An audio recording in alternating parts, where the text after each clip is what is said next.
un bon jour tokutana tokobanda kosambela tokoyoka liloba Nzambe. Amen. Bible lobi Nzambe asali nyonso pour un but. Nayebaki te qu'un jour tokozala ndako ya mama Dokas na mobali ni papa Yannick mpona koyoka sango malamu. Mais par la grâce de Dieu, lelo Nzambe a permettre tokuta lisusu eza ngolu kouta epa Nzambe. Amen. C'est pourquoi kotalaka nombre oyo tozali te, kotalaka te ke toza na biso na sali te, mais tala liloba oyo ozoyoka, tala plan nini Nzambe aza nango mpona yo. Et pendant que nous prions, zala vraiment concentré, parce que tango toza concentré okomona pe kokosentir que Nzambe aza pembeni na yo. Mais quand tu pries, ozotambusa makanisi par-ci par-là, quelque part ezalaka bien te. Amen. Yango to bandi prière na biso avant de continuer enseignement na biso. Kana biso na osambela. Mama Dokas atindeli biso nzela. Yahweh, Yahweh, Yahweh, uzali olenga tika na sanjo ya nkolo. Yahweh, nakuisa papa. Yahweh, Yahweh, olenga. Oh Yahweh, Yahweh, Yahweh, uzali olenga. Oh Yahweh, Yahweh, Yahweh, uzali olenga. Tika na sanjo la nkolo. Yahweh, Yahweh, Yahweh, olenga. Topesi Nzambe merci pour na souffle de vie onkolo apesi biso na pokwa lelo, pour na bonne santé o Nzambe apesi biso na pokwa lelo. Eza na mingi na pokwa lelo ba se retrouver na ba prison, eza na mingi ba se retrouver na ba soins intensifs, eza na mingi ba se retrouver na ba morgue. Mais Nzambe na mawa na ye na bolingo na ye abateli biso. Yango topesa ye merci, tozotombola kombo na ye, ye o abateli me mabota na biso. Tobimaki tozongi na kimia, eza mawa pe ngolu ya Nzambe.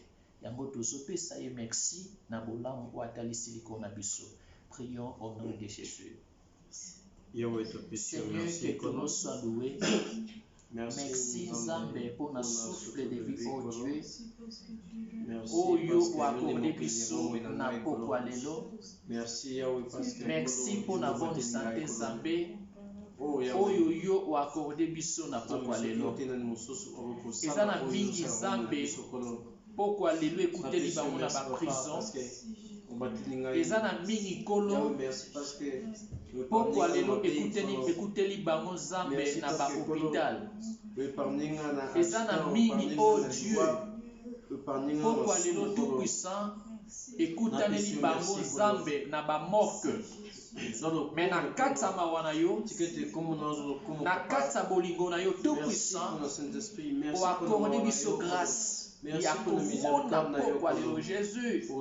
Oza malamu Nzambe, oza bolingo Nzambe, kumama na yo kolo.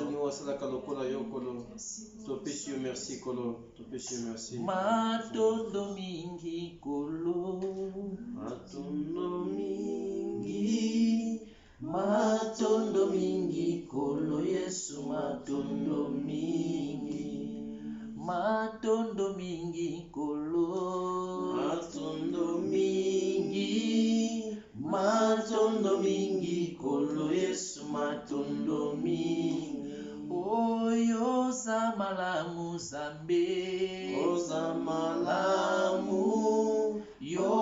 malamu kolo Yesu yoza malamu.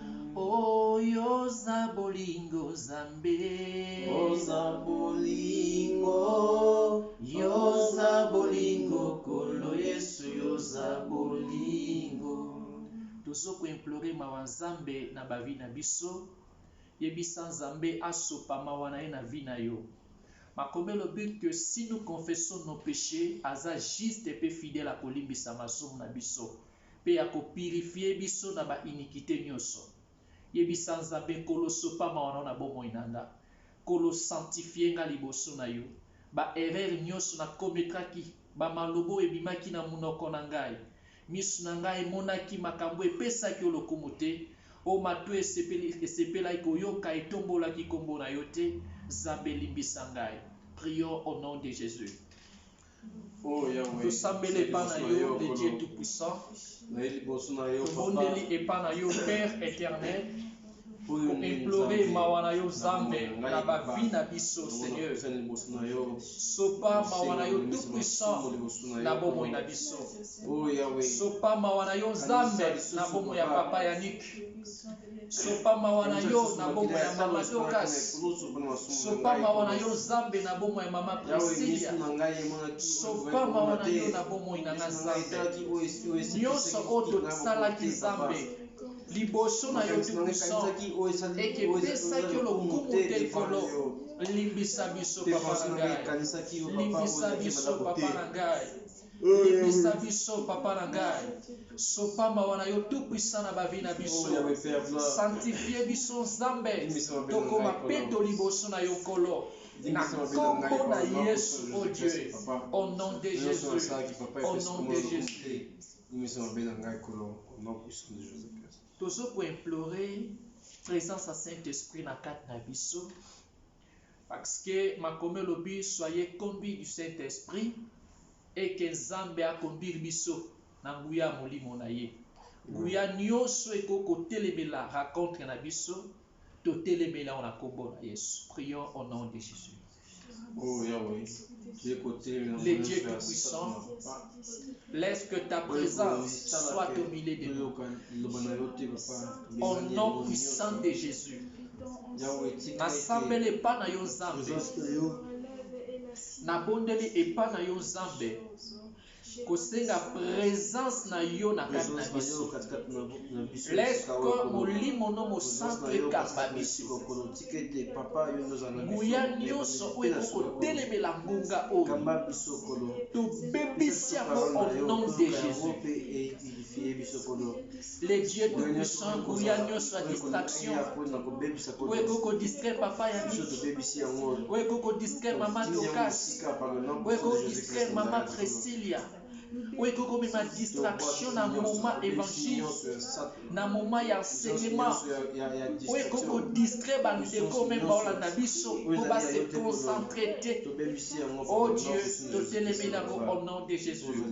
Sois avec nous, papa. Na kombo na Yesu. Le Dieu tout-puissant, nous te disons un grand merci pour cet instant éternel et Dieu de notre rencontre. Père éternel, je recommence ce temps encore entre tes mains. Il est écrit dans ta parole, nous serons tout enseignés de toi. Voilà pourquoi ta parole est due que l'onction de Dieu nous enseignera toutes choses. Ô Dieu, enseigne-nous ta voix véritable pour notre repentance sincère devant toi. Au nom puissant de Jésus-Christ tout-puissant, disposez ton peuple, rends nos cœurs sensibles, ô Dieu, à écouter ta parole, Jésus. Na telemeli Nzambe nguya nyonso o ekokozala contre notre état. Nguya nyonso ekokobundisa Nzambe ngonga oyo. Na zwi bokonzi likolo na yango. Parce que makome lobi, voici je vous ai donné le pouvoir de marcher sur les serpents, sur les scorpions, sur toute la puissance de l'ennemi et rien ne pourra vous nuire. Le Dieu tout-puissant, nous te prions, éternel et Dieu, que le diable Nzamba soit tako s'exercer na ngoba oyo. Na kombo na Yesu de tosambeli boye. Amen. Amen. Kolo Yesu apambola biso. Toza na continuité ya enseignement na biso sur les renoncements aux œuvres mortes. Par la grâce de Dieu, je pense que Nandé tu introduira qui premier jour, introduit, tu continues à développer deuxième jour. Maman Priscille aussi m'a réussi bien. Maman d'occasion aussi m'a réussi bien. Aussi m'a réussi bien. Ça va sur le coup.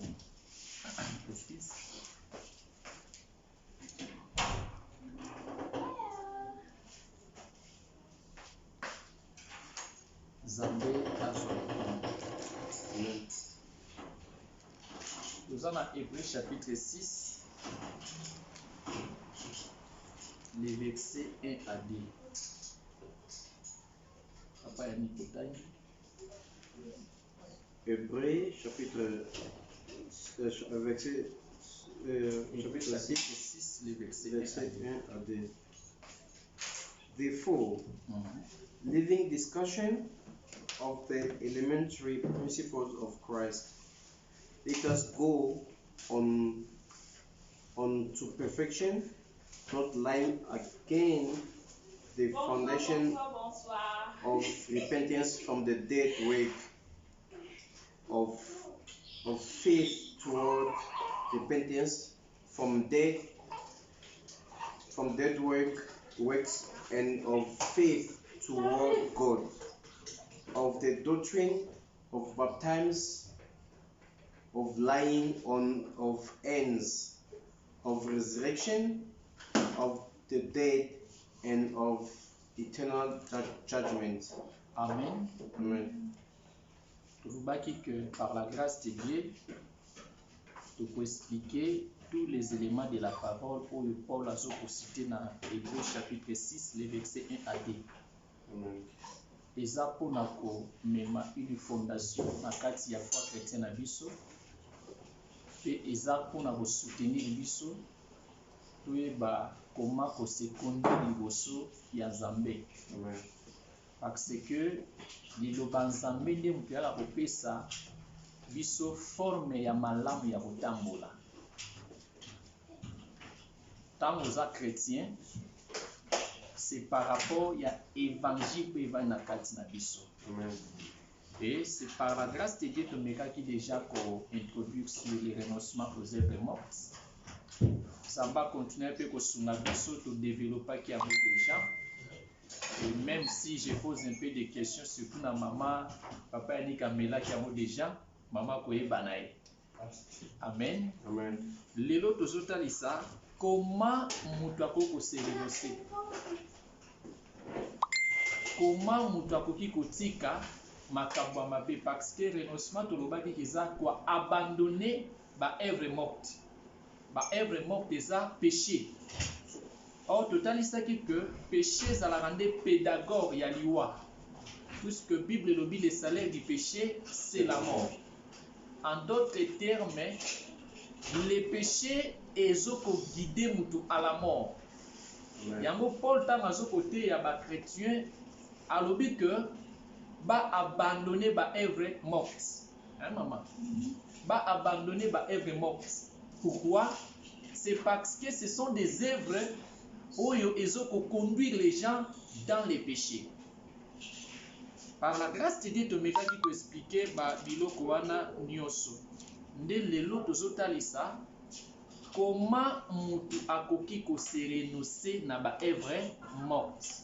Papa Nico suit Deutéronome chapitre 31 le verset Joana non Némi chapitre 8. Némi chapitre 8. On va dans le verset 1 à 8.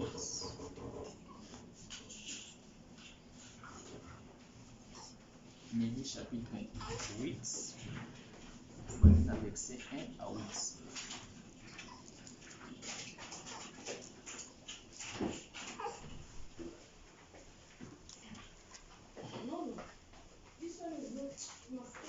Némi chapitre 8, banda verset 1 na 8. Verset 1 à 8. Némi chapitre 8, hein?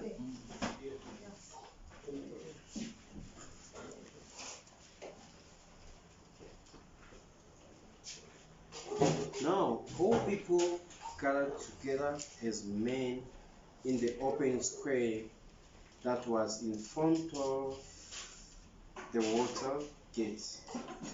And they told Ezra the scribe to bring the book of the law of Moses, which the Lord had commanded Israel. So Ezra the priest brought the law before the assembly of men and women, and all who could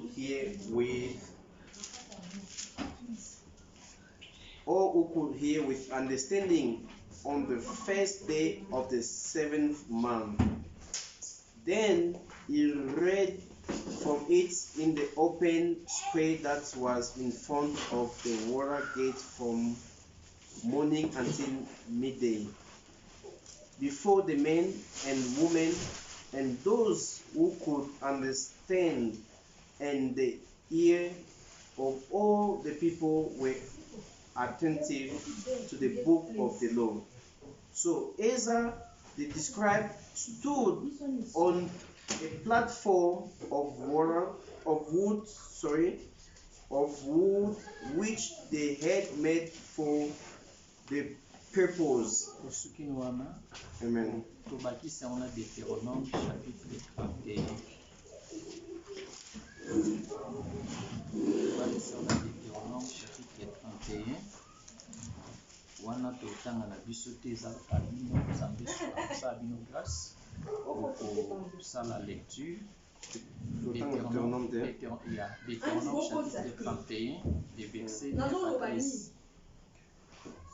Omona na Deutéronome chapitre 31 des versets 9 à 13, les sacrificateurs babanda sa lecture ya loi mosaïque la 7e année. Mais ceux qui ont eu Néhémie chapitre 8 1 à 8, les sacrificateurs babanda sa la lecture na 7e mois. Or na Bible ya Nzambe nombre ya ba jour ezala pe nombre ya ba année. Yango mona Pierre azoloba ke un jour est égal à 1000 ans. Maman de casse. Un jour est égal à 1000 ans. C'est par là nous disons que nombre ya ba mois ezala nombre ya ba année. C'est que 7 ans au ba sacrificateur babandero ça la lecture ya loi mosaïque est égal à 7 mois. Zomona na Deutéronome ba sacrificateur on doit sa lecture na 7e année, tandis que na Néhémie ba sa lecture ya loi mosaïque na 7e mois. C'est par là nous disons que 7 ans est égal à 7 mois.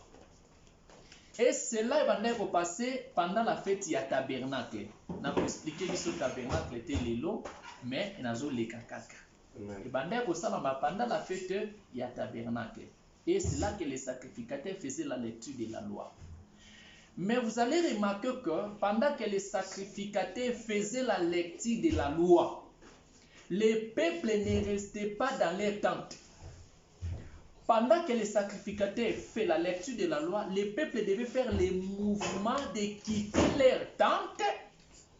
Baya kovanda esika oba sacrificateur ba osa la lecture ya loi pour ba yokabango. Na on cet exemple typique. Tant tokendaka église tosala ni totika bandako na biso ti. Mpona okeyoka évangile eza lokola mama dokasa azali na chambre mais ntango tobandi oteya mama osali nini otiki chambre oye koyoka sango malamu. De même aussi bango babandaki kovanda na batante naturelle boye mais ntango 7e année ezokoka esenga basala nini babima na batante parce que bayebi ke lelo lecture ya lo esala nini ezosalama. Or basacrificateur lelo bazoreprésenter tous les ministres de la parole. Donc basala na Nzambe nyonso ya solo po bazoteya évangile baza basacrificateur ya Nzambe. Prêcher évangile, c'est ça la lecture de la loi. Alors pendant que nous prêchons l'évangile, maman Dokas, les fidèles aussi devaient quitter leur tente. Parce que Pierre a expliqué Zotoyo, Tozana Mezalaka toute une tente. Zoto Tozana Mezalaka tente. azoloba que un bon jour tokokite ndoto subitement fotoke na lola. Mais pendant que nous les sacrificateurs, les ministres de la parole, nous sommes en train de prêcher la parole, les fidèles qui nous attendent devaient aussi sortir dans leur tente. La tente là que je parle, c'est le corps du péché. Donc quand tu écoutes l'évangile, il faut qu'on bimane le corps du péché. Même mutu aza na posa Zamba répondre eloko moko songolo. Soki aza na corps du péché Zamba okaeti. Il devait faire les mouvements de sortie dans ces corps-là pour le sambo naye et comme agréable et pas Nzambe. C'est pourquoi, écriture nous savons que Dieu n'exauce point les péchés. C'est que quand tu es dans un corps du péché, tu es dans une tente. Et quand tu écoutes la parole, il faut s'animer au bima. Parce que tu ne peux pas demeurer dans les corps du péché pendant que tu écoutes l'évangile. Voilà pourquoi il y avait un jour, Jésus t'a envoyé liboso à tombe à Lazare, a crié Lazare, sors. Lazare a dit, la voix de Jésus est pour représenter l'évangile autour. Alors, bateau Lazare na kati ya tombeau ils ont représenté bateau dans la vie du péché. Donc quand tu écoutes l'évangile, tu ne peux pas demeurer dans la tombe. La tombe là, c'est la nature ancienne, la vie païenne. Puisqu'il y a beaucoup de gens qui prient aujourd'hui, mais ils gardent la nature païenne. C'est-à-dire, basé dans le tombeau. Et quand Jésus crie, Lazare sort, Lazare a séléni. Aujourd'hui, Jésus est en train de crier par les ministères. Papa Yannick, évangile que tu attends, c'est le cri de Jésus. Et quand tu prends la décision de sortir dans les corps du péché, c'est ça aussi Lazare Azulibada, la tombe. Voyez? Tu ne peux pas demeurer dans les péchés ou dans la nature ancienne pendant que tu écoutes l'évangile. Puisque cette parole devait faire les services dans notre corps. Les services, les amis, yakobimisa biso naba natir oyo tozalaki nango ya malamu te pona lokumu na Nzambe. Amen. Yango moni Paul quelque part azoloba abi sortons donc pour aller en Dieu. C'est que pour nous qui déplace Zambaza, il faut que ça la mouvement ya osanini yakobima. Abi sortons donc pour aller en Dieu hors du camp. Tu ne peux pas aller là où Dieu se trouve quand tu as les corps du péché. Mais au Kendesiko Zamba Zali, quand tu sors dans les corps du péché et tu prends les corps de Jésus-Christ, au port la zone, je porte sur mon corps la nature de Jésus-Christ. Donc, tant que nous sommes dans ma sumu, tu l'as tarasco zoto ya bonzambe. Yango monita pour la zone sortant pour aller en Dieu, eza kobima na vie ya mabe, bo moto ya kala. Po moto azalaki nango. Mama nanga, eza na moto mususu, banda kosambela, azana ekana na tina ye. Otala pe bapesa la prophétie. Otala pe boye, atea na sambala, mais cette nature-là, nature païenne, est toujours katina. Et pourquoi je dis que les gens qui vivent dans les péchés, même s'ils prient, je suis dans 2 Samuel chapitre 12. David Ozamba benga l'homme selon mon cœur. Pendant qu'il priait pour son fils qui était malade, Abika quitté. Mais lorsqu'il faut comprendre que je suis dans la position du péché, il est allé confesser. Zamba Senini. Et mais le fils qui était né, à Koufaki. Nous avons prendre le belé autour Sambela pour Nango. Pourquoi ils ont une solution? Ça peut être que tu es encore dans ce corps-là du péché. Et quand tu es dans le corps du péché, tu es loin de la face de Dieu. Parce que la Bible nous dit autrefois nous étions loin de la face de Dieu à cause de notre péché. C'est pourquoi, dans l'évangile, maman n'a de cash, nous devons faire les mouvements de sortie. Donc, nous avons une décision que ces caractères, ces comportements, et nakoki ko demeurer na kat nango te, il faut nabima. Il faut nabima. Pour ceux qui ont bimi. Et c'est là, Zamba Osanini,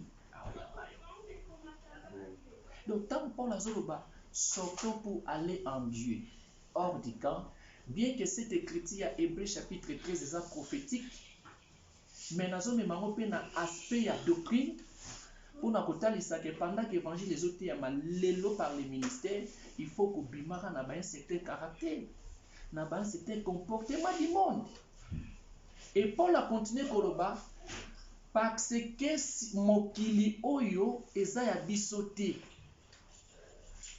Donc, tant que nous sommes dans les péchés, pour te yebi mukolo moko to sanini, to tika Mokili. Amen. Pour te kende na lola. Amen. Et mutwa bimi non na vie à péché te.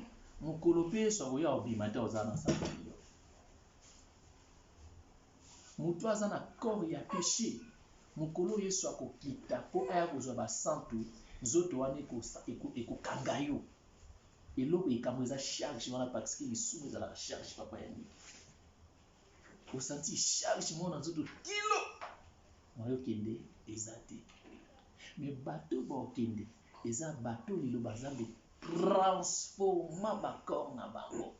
Otale mo vi c'est moi azalaka na mokili. Frère, tala eza na bato mosusu otali comportement mobi kete moto azalaka tezemo. Mazando kite. Otele mo vi comportement oyo. Caractère oyo moto azalaka tezemo. Comportement eza comportement ba démon. Caractère eza caractère ba démon.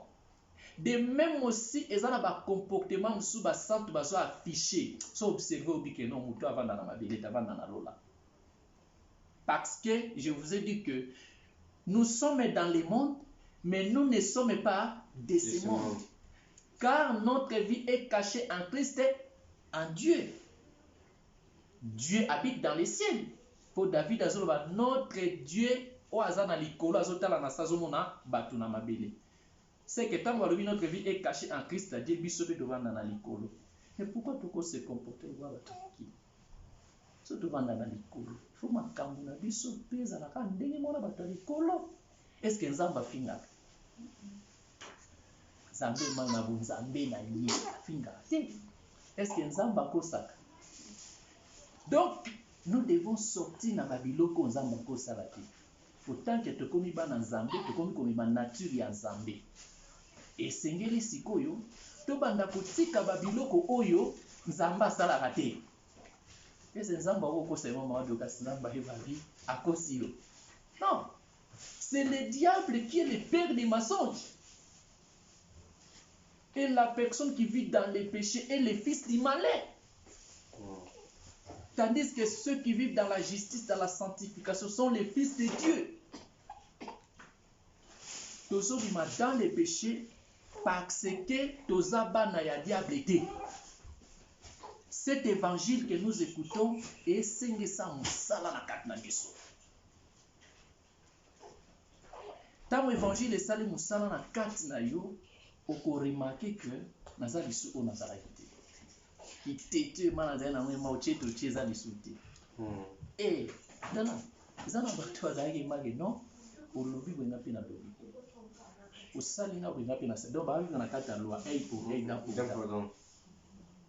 Olobi to lobi. Osali bwenga pe na sali. Mais depuis que le Seigneur Jésus-Christ a kota na mitema na bango, apesa bango dégoût ya ba caractère mabe. Apesa bango dégoût ya ba comportement mabe.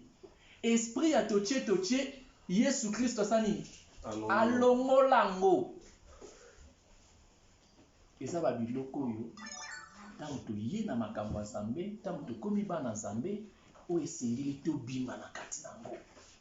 Mama Dokas, ko permettre te eloko moko o eza noko na lokumu na Nzambe evanda na kati na yo. Eza lokolo oza na kati ya cage moko boye. Omoni mutu na kati na masumu, mutu aza dans les péchés, eza lokola aza na kati ya cage moko boye. Donc oza esclave ya péché. Mutu aza na comportement mabe, mutu aza na caractère mabe, aza esclave ya caractère mabe. Donc eloko nyonso mabe o eza na kati ya mutu. Et tu es conscient que eloko eza noko na lokumu na Nzambe, je t'assure, oza na kati esclavagisme ya likambo wana. En d'autres termes, eza toute une semence o evanda na kati ya mutu. Nde toyoka balobake non, etela na semence ya sorcellerie. Il y a aussi des gens o baza pe na semence ya kofinga. Il y a aussi des gens au pays na semence à matongi. Il y a aussi des gens au bazan na semence ya colérique. Yeso a celui qui a battu kwe. Eh papa ni. Fiche pour moi mi amomo. Pourquoi une semence est possédant le cœur? C'est-à-dire que bamakambo esengeli biso to bima na kati na yango pendant que nous écoutons l'évangile, eza makambo yo ekonza ba vina biso papa ya. Amen. Et loko nyonso zo constater que oza conscient ekonza vina yo. Et comme ça yo esclave et yango pe kozala pédagogue ya enfer na yo. On de te comprendre. C'est pourquoi Paul a dit ça ba hébreu sortons tout bima. Toi na posa Nzambe a exaucer ba problème toza nango. Maman, mutu nyonso na sa mokilo aza na likambo mo bazo kanzamba sela yi. Mais quelle position que tu as devant le Seigneur? Parce que nous savons que Dieu ne peut pas écouter ta prière dans la position là du péché. Or, celui qui est dans le péché, c'est une personne qui est séparée avec le Seigneur. Selon Ésaïe, chapitre 59, les versets 1 à 2, les sous-moussalarani et kabola kamutu nanzambe. Donc, tant que péché kabolio nanzambe, et même na kata captivité, na kata esclavagisme. Pendant la journée, vous avez la tarama bien, vous olia bien, mais vous avez la katia calme. Pourquoi n'y pouvez pas katia mekende mundama bacha on a kata ni. Ils ont dans les sous. Et on va Priscilla. Donc, ce qui vous donne à péché, maman dodo, azana kata nini papa. Très bien. Et Paul a zobé ngamo esclavagisme. Et mon toi zo pour inspirer yo. Au demeurer dans cette vie-là, c'est le diable. Parce que celui qui donne aux gens l'énergie de vivre dans les péchés, c'est le diable. Mais celui qui donne aux gens l'énergie de pratiquer la sanctification, la vie de la justice, c'est l'Esprit de Dieu. Amen. Voilà pourquoi tant que Paul Azoloba, sortons pour aller en lui. Nous devons sortir premièrement dans les péchés. Abandonner une mauvaise vie. Et c'est là, lorsque Jésus-Christ, notre Seigneur, viendra, nous en avons facilité au Seigneur. Il y a combien de temps? Donc, pour moi, pour ma vie, ezalaka mokili mais tozalaka mokili ote. Yango papa yaniki, je vous en prie, cet évangile est sur la place na mitema na biso maman Priscilla. Même si un jour maman Priscilla otika biso na jobe ko kende na nini na Gaben, mais cet évangile de Jésus-Christ est dans la kata motema na yo. Et pe sa yo dégoût ya makambo mabe. Ce que évangile et pe so dégoût makambo mabe te au sala 50 ans na vie chrétien. Au sala des années dans la vie chrétienne et que l'évangile est péché au dégoût à péché. Il faut m'y tourner. Est-ce que Naza vraiment Yanzambe Naza Yanzambe parce que les gens qui sont des fils ou des filles de Dieu baye bakabango par rapport à la sémence de Dieu qui se trouve en eux. Bible lobby. L'enfant de Dieu ne vit pas dans les péchés parce que la sémence de Dieu demeure en lui. Natu na maman précise la question moko. Tango zaki na zemia mwana biso. Wanozo ba dego ali aglo mususu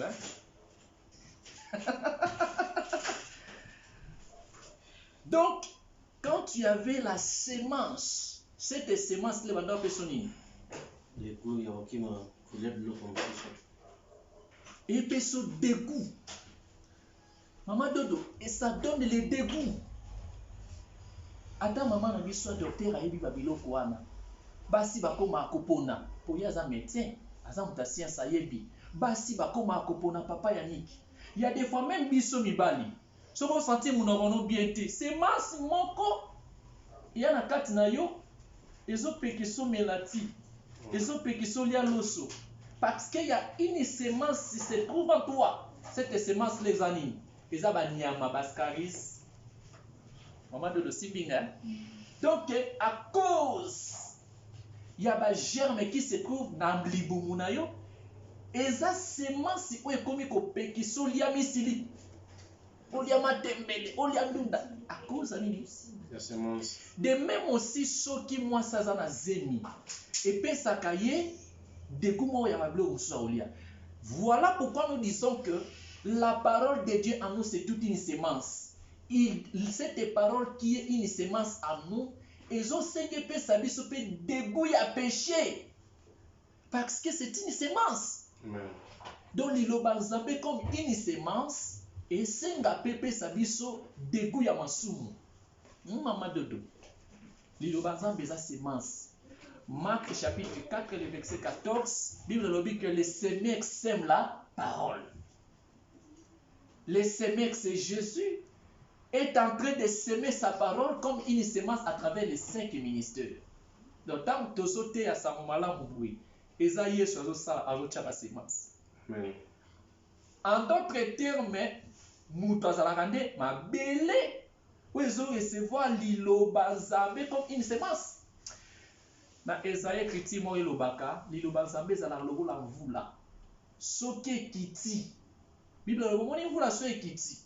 Pour vous la wane zonga, il faut make sure et botisi et polisi mabele et botisi bilona après seni. Kola lobi ezandenge moko na lilobo ezodima na munoko na ngai. C'est que lilobo ezodima na munoko na nzambe eza mvula.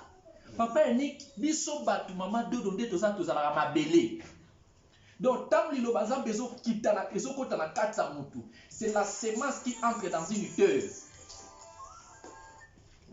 C'est la sémence ezokota na kati ya mabele moko. Alors, objectif à liloba nzambe eyaka pona ko détruire ba makambu nyonso mabeza na kati na biso. C'est ça la pluie ezoko arroser la terre. Pe Esaïe azo continuer koloba avant ezonga il fait s'assurer que ebotisi. Amen. C'est pourquoi nous disons que cette parole doit produire les fruits de l'esprit en nous. Liloba nzambe ezosenga ebota mbuma mama Dodo na kati na biso. Donc tikela liloba nzambe place à vie na yo. Tango tikeli liloba nzambe place à vie na yo, liloba nzambe komi kozwa soin na yo na ba domaine nyonso. Ezwa soit comportement na yo, ezwa soit caractère na yo, ezwa soit ya conduite na yo. Comme une sémence. Et ça va te donner maintenant les dégoûts.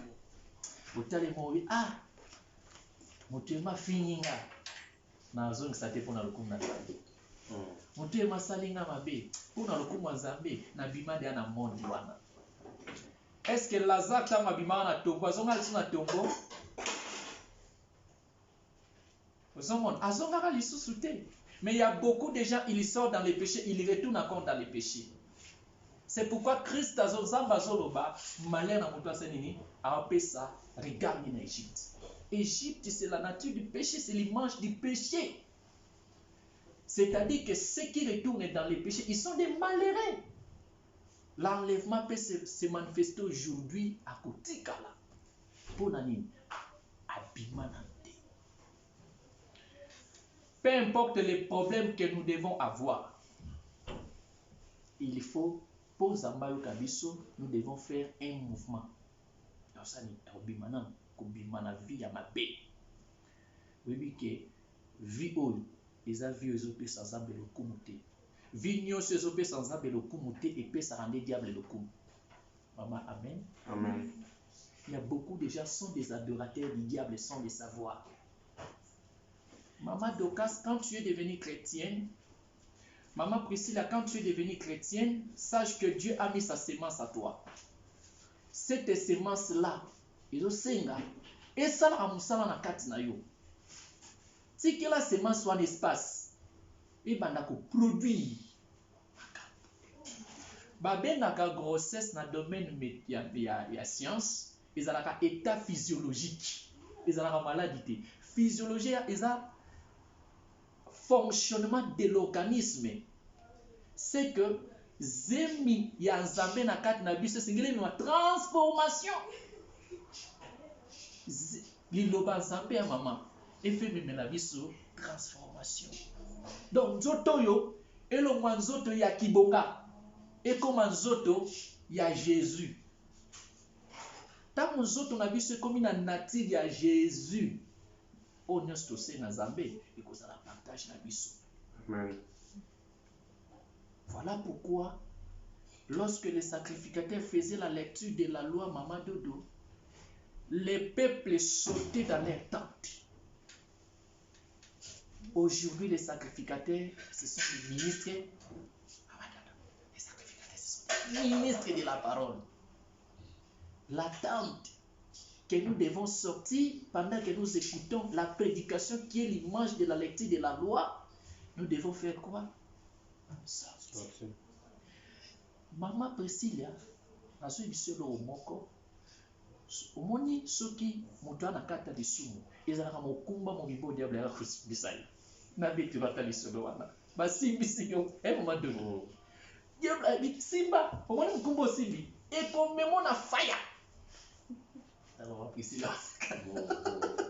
Eh, ezaloko la papa, ndezalaka bapesi yo charge moko boye quelque part abi simbela ngai nazoya kozwa eza baje ya diable ayaka nde kosimbisa motu masumu abi simbelanga nanu oyo mais soki nzambe atunye nani asimbisaki mwana aloba elekinga te babengi na Jawet 44 le père des mensonges. Ntango ozoyoka évangile, ntango tozoyoka sango malamu, eza moment oyo esengeli totikela sango malamu wana place et transformer bakor na biso. Sache que ce qui évangile est transformé corps na yo ozana part na bokonzi nzambe. Mais sur cet évangile et ça la ta musala monte na zoto na yo, en tout cas, il faut que le kabasa na nzambe banda na yo ka évangile on a mona ka keleke la lokola. Zaché na betel sur les solo pasteur Zosuka. Zaché tangu Yesu ena ndaku na ye. Zacha moni Christ akoti abi Seigneur na kozongisa babiloko ya bato nyonso na swaki. Yesu abi lobiko Ekoti na ndako na. Amen. Wadodoka lisolo wana. Lobiko eseni nini? Ekoti na ndako na yo. Papa soki lobiko ekoti na kati na yo, il faut pesa yo degu ya babiloko ebele ya mokili. Omonde ko pesa ki sachet degu. Tanka Yesu akoti, Zacha bi na kozongisa. Nous devons faire kozongisela le diable babiloko na ye po Yesu azawapi na bandako na biso, na bavi na biso. Tant que Christ akoti na kati na yo, Yesu azwi place na motema na yo, Yesu azwi place na ba système nyonso nzoto na yo, babiloko oyebi keza noko na lokumu na Nzambe, il faut zongisa ngo. C'est-à-dire zongisela mokili makambo nango. Nous sommes dans le monde, mais nous ne sommes pas de ce monde. C'est pourquoi Paul Azoloba sortons pour aller en Dieu. Bimano dans les péchés pour aller en Dieu. Si tu ne sors pas dans les péchés, les jours où le Seigneur viendra enquêter. Amen. Enquêter. Nous allons pour ça un bon jour, nous allons mettre en Koya, tout le monde a eu. De même aussi, nous allons pour ça, nous allons un kilo assez. C'est la raboula moboy. Est-ce que comment des gens qui ne pas en bête? Dans mon sang, mais nous qui ne pas en bête. Si vous avez pas en Zambé, vous avez amené la vie à ma somme. Il y a un traité les oloba, bozo senga, bozo te, bozo senga mabe. Tu demandes à Dieu avec quelle position. dans tout ça renoncement aux œuvres de l'eau pour prochainement tout t'assurer de la doctrine de baptême. Amen. Sounds like more now.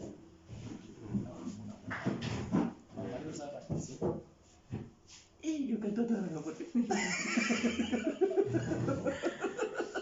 alors, elle se passe pas.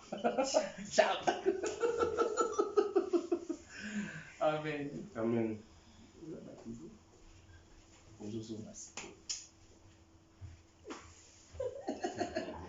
Po nazo linga na utiko travailler na mtu moko sur le baptême motei moko azuki na bana na baptême na chuku yango na ko tala ngoma na ye dès que aussi ça travaille ok maman tout bima na vie wana mabe ce n'est pas il y a la ça va toi biloko simiso touche zachita nka yesu akota na ndaku na ye zache abi kokota ya yesu eza lobiko mombe ekotaki na ndaku ya zache mpe aseni abandiko oyanga te oyanga te oyanga te. La nature que nous en avons aujourd'hui sur réellement de vie de bika les salis les akota na kati na biso comment on peut demeurer dans cette mauvaise vie là. Amen. Amen. Kuba pamula biso. Amen.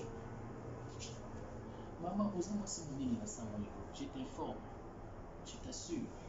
Ici les aux amas pas promesse en Zambie na bino. Il faut tout ça la skoyo devoir aux ambassades. Il ne faut pas ni aux ambassades de ça. Il y a beaucoup de gens qui ont commencé maman à servir Dieu avec les corps du péché. Intercesseurs, évangélistes, pasteurs, docteurs, apôtres. À mon âge, je peux les gâter. Azan marié, s'il te plaît, marié. Mais ce cas c'est mon frère. Il y a beauté moi l'équipe me dit hey. La sémence qui se trouve en toi. Donc, mon toisin marié, moi dans Zambé, mais ce cas j'y peux l'équipe pour son quand tu es devenu enfant de Dieu et tu écoutes l'évangile, tu ne peux pas demeurer dans l'attente. Quand les sacrificateurs faisaient la lecture de la loi, les fidèles n'étaient pas dans leur tente. Ils ont fait le mouvement de sortie.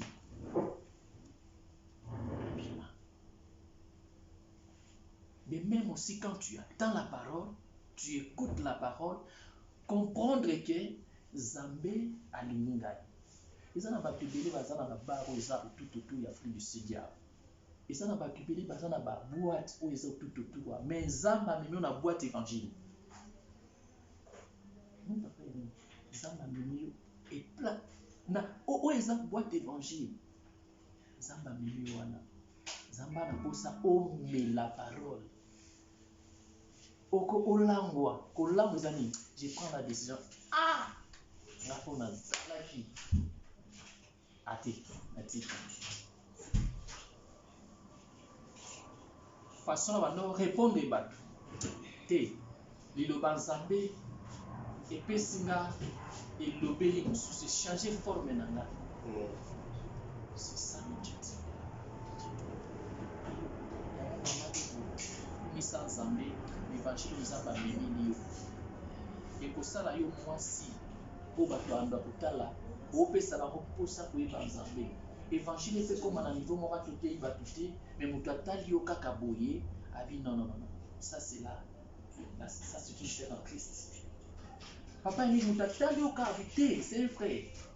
Mon amado évangile tout évangile ça ça sur évangile et comme ko sala mosana ba vi na biso au salata autant ce qui a ba neto le kanza le pona likamoko. Il faut avoir la partie sans pela et soit la solution T. Mais quand la parole vient au ticket dans l'espace et bandi ko sa musana kati na yo yebake et ko banda ko botisa makasi élévation prospérité mabala ba voyage ko somba mapam. Pourquoi je dis ça? C'est parce que tant où les jardins d'Éden qui arrosés par les fleuves qui sortaient en Éden, et bâtissent qui jardin. Moi et toi, nous sommes les jardins de Dieu, papa. Nous avons un jardin à Zambie. Voilà pourquoi Paul Azoloba, nous sommes les champs de Dieu. Les fleuves où il y a rosa qui jardin, peut bâtir jardin, ça évangile autozo yoka. Tant que sokota na bavi na biso esengeli banda ko botisa makambo. Makambo wana ezani la vie de la sanctification, la vie de la sainteté, la vie de l'honnêteté. Comment nous allons voir ça? Sur tiki évangile ça la monsala a tout le monde pense sur les cas. Yema soka tambola tambola abo. Mabele zoningana de donana le qui évangile de ça monsala.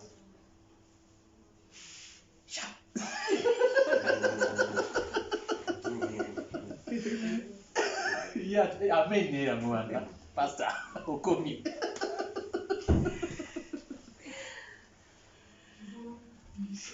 Nous sommes comme ça quand nous enseignons. Nous lisons un mot tout ce qui Amen. Hein? C'est comme ça, un enseignant dans le Maman, cet évangile, tant que je place dans mon thème, il faut comme sur un niveau que au monde mobile nous soit proposé à l'équipe Yannick Nagnoso. À cause de l'évangile de Jésus-Christ, Yannick a l'équipe. Après, il peut être Voilà pourquoi Paul Azoloba, à cause de l'excellence de la connaissance de Jésus, makambo nyonso na bande komona ngo motuya po ezalaki po na propre intérêt nanga. À cause de la connaissance de Jésus dans sa vie, c'est que la connaissance de Jésus où evandaki na Paul ezalaki semence depuis si Paul dégoût ya makambo abe. So moni sert en Christ azouvre na basi et mibali mibale semence sans besoin de placité. So moni frère en Christ na basi mibale semence sans besoin de placité. Semence sans Zambé qui est l'évangile, ce que je place, il faut un produit. Et Kabole, on a des camarades à Mabé.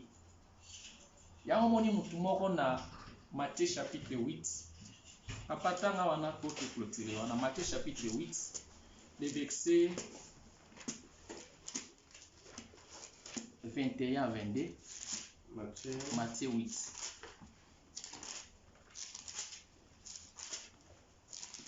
Matthieu 8, 21 à 22. Matthieu 8, 21 à 22. Matthieu 8, 21 à 22. Then another of his disciples said to him, Lord, let me first go and bury my father. But Jesus said to him, follow me and let the dead bury their own dead. Amen, papa, nsamba pambola. Amen. Alinga olanda Yesu papa yani. Tango alinga landa Yesu, ayebisi Yesu boye. Seigneur, pesa na nzela naki kokunda papa na ngai. Papa, est-ce que koki kokunda papa na yo eza mabe? Parce que quelque part le au moins le bar pour les gens va au bord là. Parce que quand on a dit que kokunda papa na ngai eza mabe. Est-ce que écrit-il ou ezolobela les morts physiques?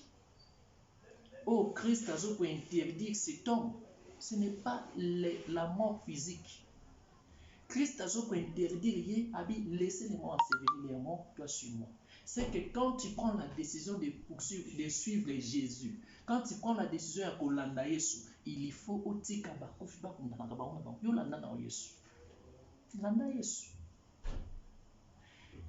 Ba mort oyo eza ba mort physique, mais ce sont des morts spirituelles au Christ azoloba na disciple na laisser les morts ensevelir leurs morts. Alors, selon les Écritures, Nous devons chercher à comprendre qui sont les morts. Papa, Zoa 1 Timothée chapitre 5, le verset 6. 1 Timothée 5, le verset 6.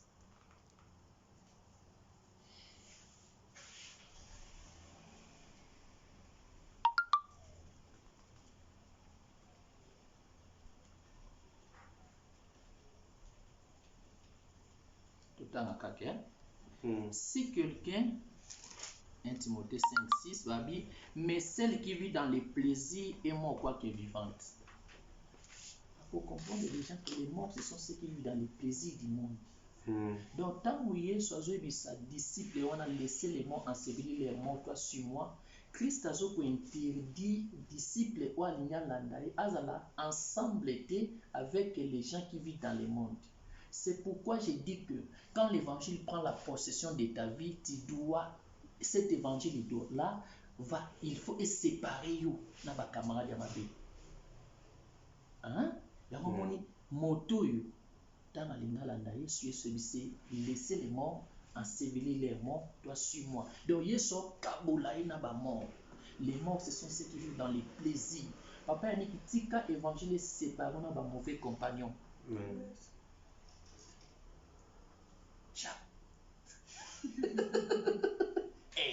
Évangile et kabola na ba mort. C'est-à-dire évangile et pesa yo dégoût ya ko vivre ya ko ensemble avec les gens qui vivent dans les plaisirs. Ba mo so na ba mo betaka ma solo mabe. Omona ka ba masolo mo boye. Oyo kongola be na mama ekufela mbwa. Masolo mabe ya kopola. Il faut évangile comme et kabola yo na ba tabongo.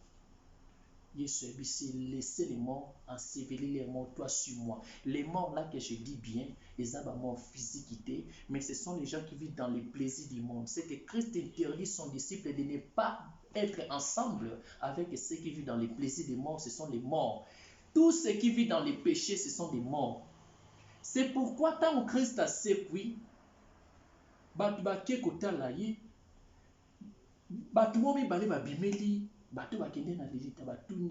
pourquoi chercher parmi les morts celui qui est vivant? Papa, depuis Oyamba celui qui croit à moi a la vie. C'est que ceux qui ne sont pas à Christ n'ont pas la vie. Il faut et ça au Kabwana. On ne peut pas te trouver parmi les morts.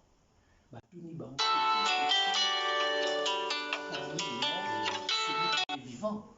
C'est que celui qui est vivant, on ne peut pas le trouver parmi les morts. Mais comment vous, comme chrétien, vous allez camarade moi malamté?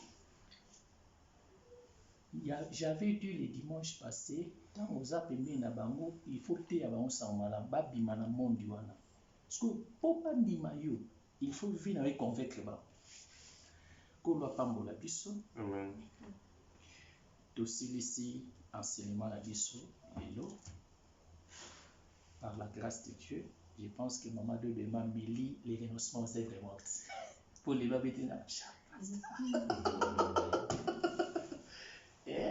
donc même papa il a comprendre papa Yesu abisi mutu a laissé les mots ensevelir les morts. Simple.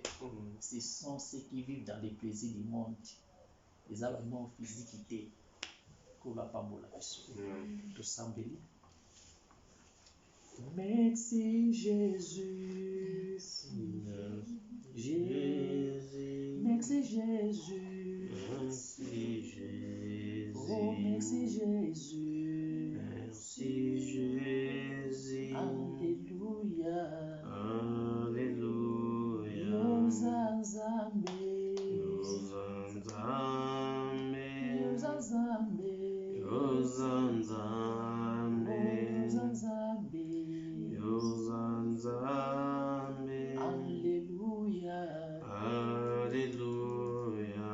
Pour ceux qui sont Zambé a transformé comportement na yo, a transformé caractère na yo, et puis sans Zambé changer conduite na ngai. Nana pour sans encore une bonne conduite.